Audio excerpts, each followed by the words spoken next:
अस्सलामुअलैकुम दोस्तों, नमस्ते, सत श्री अकाल। मैं हूं कामरान रिजवी और आप मेरे चैनल रिवॉल्यूशन मैसेज पर हैं। ये मेरा पहला लेक्चर वीडियो है और मेरा टॉपिक है इज़ पैलेस्टाइन अलाइव।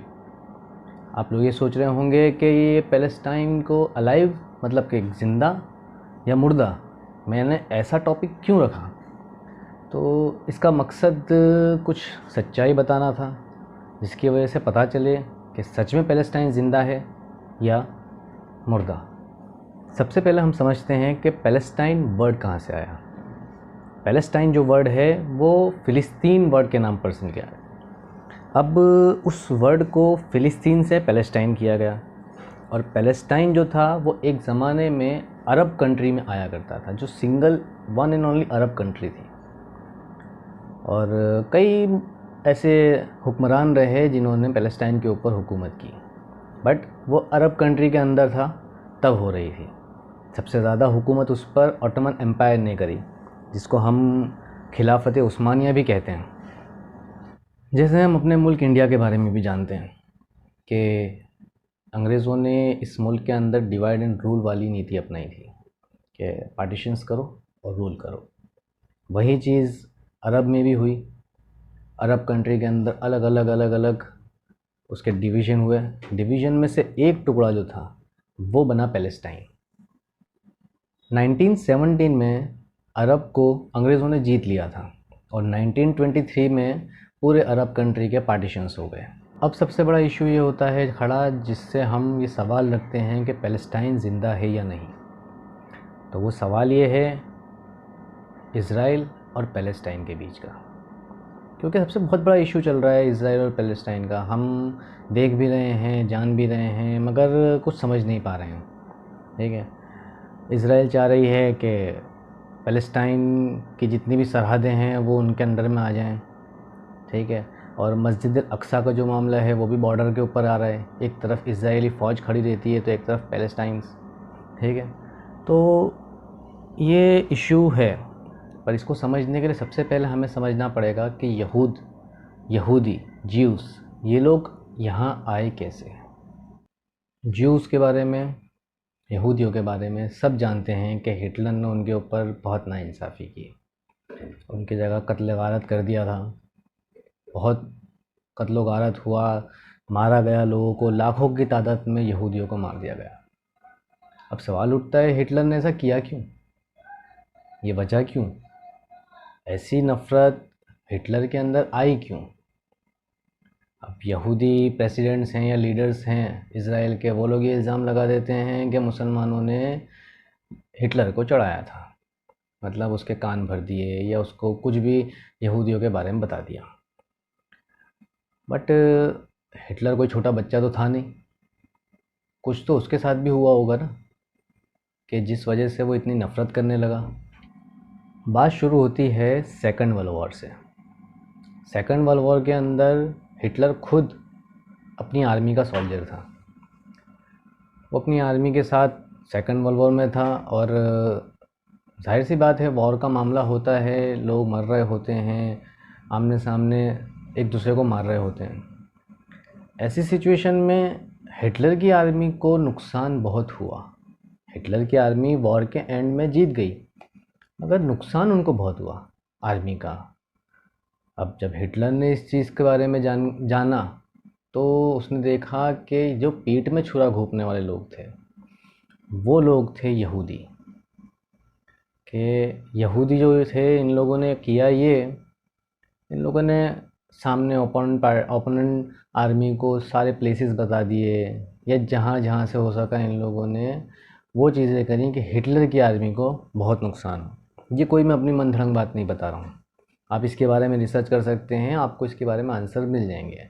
बट शर्त ये है कि आपको उसको लॉजिकली समझना पड़ेगा, एक एक स्टेप्स बिठा के समझने पड़ेंगे। आपको सर्च करेंगे आपको सब कुछ मिलेगा।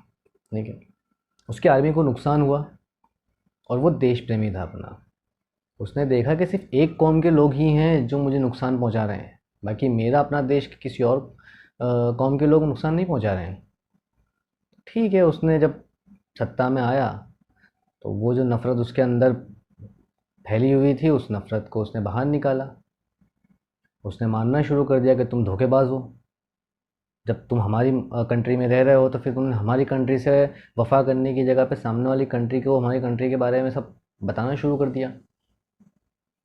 तो ये बातें हुई, हिटलर इसी नफ़रत में, इसी चीज़ में आकर यहूदियों को मारने लगा।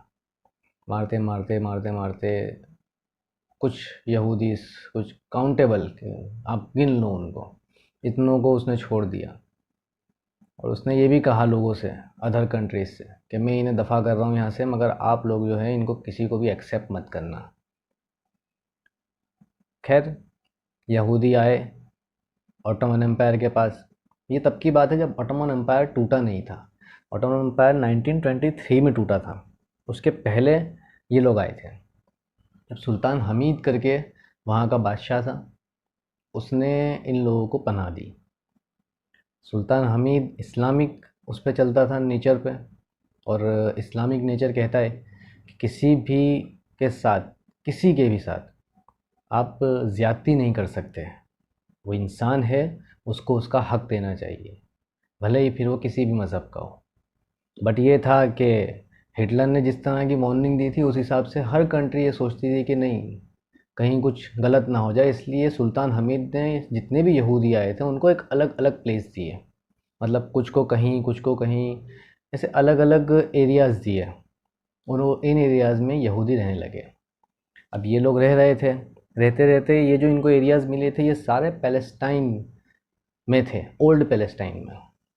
ओल्ड पैलेस्टाइन का मैप यहाँ आपको स्क्रीन पे मैं दिखा रहा हूँ, आप देखिए। ये पूरा जो था ये पहले पैलेस्टाइन था। इस ओल्ड पैलेस्टाइन में उनको अलग अलग जगहों पर परमिशन मिली रहने की, वो रहने लगे। पैलेस्टाइन के कुछ हिस्सों में फिर अरब्स रहते थे और बाकी कुछ हिस्सों में यहूदी रहते थे। इस तरह चल रहा था। जैसे जैसे वक्त गुजरता गया, यूनाइटेड नेशंस आया 1947 में। यूनाइटेड नेशंस ने पैलेस्टाइन को दो टुकड़ों में डिवाइड कर दिया। एक यहूदी का देश बन गया जो इज़राइल बना, और एक अरब कंट्री में से एक टुकड़ा जो था पैलेस्टाइन, वही रहा। खैर, इज़राइल की अलग मांग यहूदियों ने खुद ने भी की थी। मतलब उन लोगों ने चाहा था कि उनका एक अपना अलग देश बन जाए, और उनको वो देश मिल गया। बट ये रहा कि दोनों कंट्री का, चाहे वो पैलेस्टाइन हो या फिर वो इज़राइल हो, इन दोनों का कैपिटल जो था वो जेरूसलम ही रहा। खैर, यहूदी को अपनी अपनी अलग कंट्री मिल गई। अब सवाल पैदा होता है पैलेस्टाइन के ज़िंदा होने का। मैंने जो सवाल अपनी वीडियो में रखा है, वो सवाल क्यों, पैलेस्टाइन ज़िंदा है या नहीं, ये सवाल क्यों।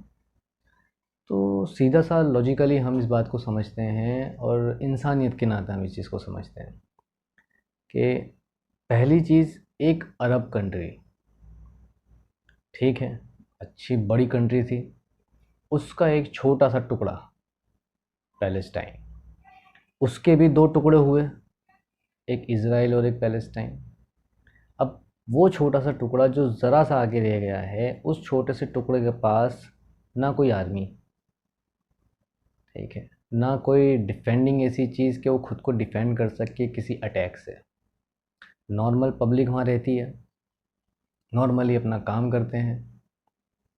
अब ऐसी पब्लिक के ऊपर एक ऐसी कंट्री जो खुद छोटी साइज़ की हो, मगर उसके पास एक से बढ़कर एक वेपन्स हों, एक से बढ़कर एक टेक्नोलॉजीज़ हों, ऐसी कंट्री एक ऐसी निहत्ती कंट्री के ऊपर जब अटैक करे या उसकी पब्लिक को दबाए, उसकी पब्लिक के ऊपर जुल्म करे, उसकी आर्मी उनकी इबादत गाहों में, मतलब मुस्लिम्स इबादत का जिसको हम मस्जिद कहते हैं, मस्जिद के अंदर आर्मी गन्स के साथ, लोडेड गन्स के साथ अंदर आए और पब्लिक को परेशान करे, यहाँ तक कि पब्लिक को जान से भी मार दे, तो ऐसी सिचुएशन में आप क्या कहेंगे? क्या इज़ पैलेस्टाइन अलाइव? मतलब ये सवाल तो आपके मन में भी होगा ना, कि कोई भी मुल्क हो, वो ज़िंदा होता है उसकी आवाम के ज़िंदा होने से, उसकी आवाम के खुशी से रहने से। मतलब कि कोई भी आवाम किसी भी कंट्री की अगर वो खुशी से अपने देश में रह रही है तो देश ज़िंदा है। और अगर वो अपने देश में परेशान है तो वो देश मरने की कगार पर है। इंसानियत के नाते ये चीज़ सोचने जैसी है, क्योंकि वर्ल्ड लेवल का पॉलिटिक्स आम इंसान को ही ज़िंदा नहीं रहने देता है। कोई बड़ा बिजनेस टाइकून होगा, कोई बड़ा बिजनेसमैन होगा, कोई बड़ा नेता होगा, उन लोगों को कोई फ़र्क नहीं पड़ना है, क्योंकि पॉलिटिक्स इन लोगों के लिए होती है। नुकसान अगर कोई उठाता है तो वो आम आदमी, कॉमन पब्लिक, कॉमन मैन उठाता है। तो हमें यही यही थिंकिंग कॉमन मैन की हमें पैलेस्टाइन के लिए भी रखनी है और उसके लिए भी सोचना है। खैर, आज इतना ही। नेक्स्ट वीडियो में इंशाल्लाह कोई नया टॉपिक होगा या इस टॉपिक के ऊपर कुछ आगे रिसर्च होगी तो मैं आपको ज़रूर बताऊंगा। और एक भी बात मैंने जो कही है ये मैंने खुद रिसर्च की हुई है। मेरे रिसर्च करने के लिए सपोर्टिव पर्सन्स हैं अवेश शेख और अरबाज़ कादरी। इन लोगों ने पूरी डीप रिसर्च करने के बाद इस टॉपिक को दिया और मैंने इसकी लेक्चर वीडियो बनाई है। आप खुद भी रिसर्च कर सकते हैं और देख सकते हैं। ठीक है, नेक्स्ट वीडियो में मिलेंगे इंशाल्लाह।